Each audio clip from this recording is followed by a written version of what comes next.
ဘန်တို့သွားသောအမျိုးသားဤဇလံအမျိုးသားတဦးသည်ငွေထုတ်ယူရန်ဘန်တို့သွား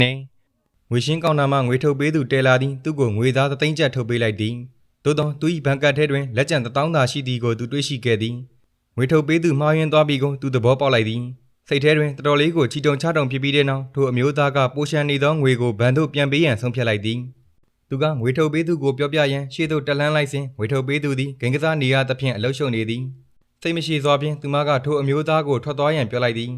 အမျိုးသားကငွေထုတ်ရာတွင်အမှားတစ်ခုရှိခဲ့ကြောင်းကိုပြောပြသည်ငွေထုတ်ပေးသူကသူ့အငင်းပွားနေသည်ဟုထင်လိုက်သည်ဖောက်တဲ့တူကောင်တာမှထွက်ခွာသွားပြီးသည်နှင့်ဘန်၌တာဝန်မရှိကြောင်းဘန်၏ပေါ်လစီဖြစ်သည်ဟုသူမကပြောလိုက်သည်အမျိုးသားကဘန်ကိုသူ့ကို9000ပို့ပေးလိုက်ကြောင်းရှင်းပြမလို့ရှိသေးသည်ငွေထုတ်ပေးသူကသူ့ကိုဖယ်ရှားခိုင်းဖို့လုံခြုံရေးကိုခေါ်လိုက်သည်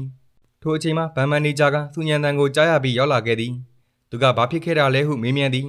ငွေထုတ်ပေးသူကထိုအမျိုးသားသည်အနောက်အရှက်ပေးနေကြောင်းရှင်းပြသည်